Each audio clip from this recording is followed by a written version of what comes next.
प्यारे दोस्तों, यदि आप एपीएस, एसएससी, स्टेनो और स्किल टेस्टों में सफलता हासिल करना चाहते हैं, तो मेरे द्वारा बोली जा रही डिक्टेशन का बारंबार अभ्यास करें। ये डिक्टेशन 400 शब्द की 5 मिनट में बोली जाएगी। इसकी गति 80 शब्द प्रति मिनट रहेगी। डिक्टेशन रेडी स्टार्ट बोलते ही शुरू हो जाएगी। Ready start. अधिष्ठाता महोदय, आपको यह जानकर प्रसन्नता होगी कि भारत सरकार परिषद द्वारा तैयार की गई परियोजनाओं के लिए वर्तमान योजना के शेष समय में खर्च के निमित्त परिषद को 50 करोड़ रुपए देगी।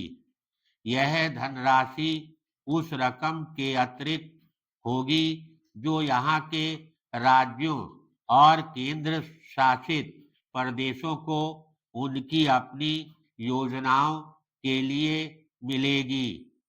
इस विशिष्ट क्षेत्र के विकास के लिए इस प्रकार का आवंटन अगली पंचवर्षीय योजनाओं में भी जारी रहेगा।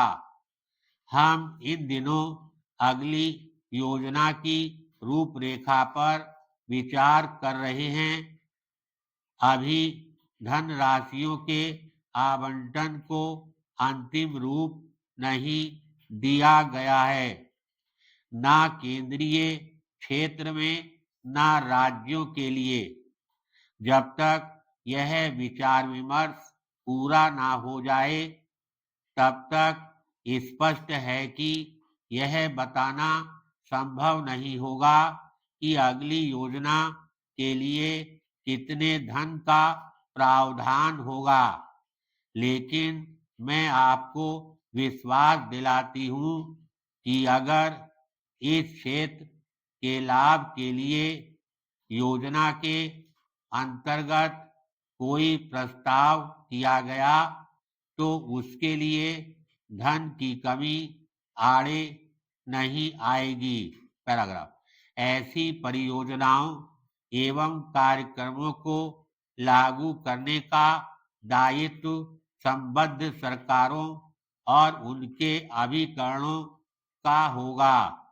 इससे उनकी वर्तमान प्रशासनिक और कार्यपालक क्षमता को और मजबूत करने की आवश्यकता हो सकती है।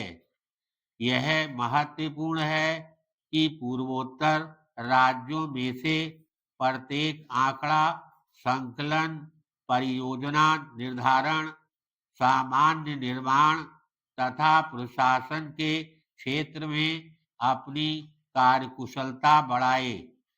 इस वर्ष राष्ट्र ने अपनी स्वाधीनता के 55वें वर्ष में प्रवेश किया है।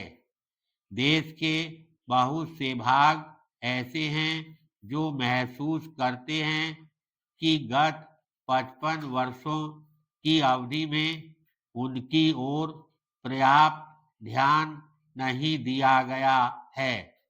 हमारा प्रयास ऐसा होना चाहिए कि उनके मन से उपेक्षा का यह भाव हटे, लेकिन जिन हिस्सों को विकसित माना जाता है, अगर उनके विकास को भी विकसित देशों के पैमाने से नापा जाए या अगर हमारी आशाओं के अनुकूल दृष्टि से परखा जाए, तो वह भी वास्तव में पर्याप्त रूप से विकसित नहीं है। प्रत्येक राज्य में कहीं ना कहीं घोर कष्ट और गरीबी में दिन गुजारने वाले लोग पाए जाते हैं। जब हम समाजवादी ढंग के विकास की बात करते हैं, तो हमारा उद्देश्य कुल मिलाकर केवल गरीबी हटाना ही नहीं होता, बल्कि वर्गगत और क्षेत्र के बीच की असमानताएं दूर करना होता है। आर्थिक विकास की प्रक्रिया से प्रायः क्षेत्रीय असमानताएं बढ़ जाया करती हैं, जो चिंता का कारण है। धन्यवाद।